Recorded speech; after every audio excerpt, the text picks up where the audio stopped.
Brazil সাপোর্টাররা এখন আর মানুষ নাই, তারা এখন হয়ে গেছে ভিপিএন। ভিপিএন দিয়া যেমন আজকে এক দেশ কালকে আরেক দেশে ভ্রমণ করা চায় ঘরে বসেই, তেমনি ব্রাজিল সাপোর্টাররাও একদিন আলজেরিয়া, একদিন মিশর, একদিন কেপ ভার্দে, তো আরেকদিন সুইজারল্যান্ড। আজকে তো তারা সেচেছে ইংল্যান্ড। কিন্তু দুঃখের কথা হইল, তারা যে ডালেই যায় সেই ডাল ভাঙ্গা পড়ে। প্রথমে ব্রাজিলের ডালে উঠল, পকাত করে পড়ে গেল ব্রাজিল। ভিপিএন দিয়া চলে গেল তাদের ব্রাজিলিয়ান খেলোয়াড় রোনালদোর দলে, যে এখন আবার খেলে পর্তুগালে। সেখানে যাবার পরে তাদের চাপে বিশ্বকাপ জিততে আসা পর্তুগাল ফুরুত করে উড়ে গেল। এরপর আর কি, এবার তারা আসলো মুসলিম দেশ মিশরের দলে।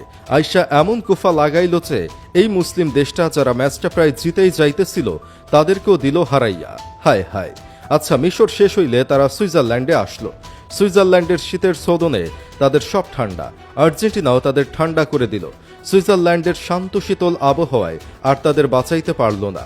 ভ্যা ভ্যা করতে করতে তারা বিদায় নিল।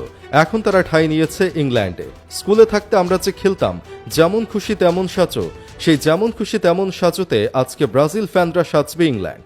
তারা ইংল্যান্ডের সাপোর্ট করার জন্য কত কিছু করবে। বলবে কারো ভাই লন্ডন থাকে, বলবে কারো বাবা লন্ডন থাকে, বলবে কেউ নিজেই লন্ডনে থাকে, আবার কেউ কেউ বলবে লন্ডন থেকে রেমিটেন্স আসে, এজন্যই তারা আর্জেন্টিনার বিপক্ষে দাঁড়াবে। কিন্তু কথা এইটা না।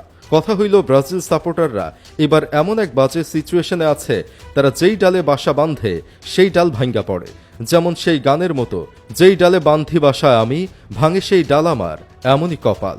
অবশ্য তারা আর কি করবে, সেই 2002-এর পর থেকে তারা বিশ্বকাপে আসে, 1-2 ম্যাচ খেলে, আবার বিদায় নিয়ে চলে যায়। 2006 সালে তারা কোয়ার্টারে বাদ গেল, 2010-ও সেম। 2014-তে তারা সেরা অর্জন করলো, সেমিফাইনালে গেল, কিন্তু সেখানে গিয়ে খেলো 7 আপ, মানে 7 গোল। মনে মনে হয়তো এখনো বলে, এর চেয়ে কোয়ার্টারে কলম্বিয়ার কাছে হাইরা চাইতাম, লম্বা চুকচুকওয়ালা সেই ডেভিড গোলটা দিত না। 2018-তে কোয়ার্টার ফাইনাল বেলজিয়ামের কাছে, 2022-এ ক্রোয়েশিয়ার কাছে, আর এবার তো কোয়ার্টার ফাইনালেও যায় নাই। তাদের 5 ম্যাচের কোটা পূরণ হয়ে গেছে, তারা হেসে হেসে বাড়িতে চলে গেছে। কিন্তু বিশ্বকাপ তো 5 ম্যাচের না, লম্বা সময়। এত লম্বা সময় কি করা চায়? আইডিয়া, হয়ে যাও ভিপিএন, ঘুরতে থাকো দেশ বিদেশে। আজ রাতে ফেসবুক আর্জেন্টিনাময় হয়ে যাবে, এতে কোনো সন্দেহ নাই। হারলেও জিতলেও, জিতলে আমরা ফাইনালে, অবশেষে জিতে গেলাম, জানতাম জিতবো, ইয়েস, এভাবে। হারলেও ফেসবুক আর্জেন্টিনাময় হয়ে যাবে। প্রোফাইলে 22 বিশ্বকাপের ছবি আপলোড হবে, আর ক্যাপশনে লেখা থাকবে, আমরা তো এবার জিততে আসিনি, 22-এর পর আর চাওয়া পাওয়া নাই, যা পাওয়ার তা তো 22-এই পেয়ে গেছি। কি মনে করেন, আজ যদি ব্রাজিল ফ্যানরা তাদের দল নিয়ে ইংল্যান্ডে যাইয়া নিজেদের নৌকা ফেরায়, তাহলে তারা কত দূর কি করতে পারবে? মানে ইজ্জত কি পারবে বাঁচাতে, নাকি আজকেও ডুববে?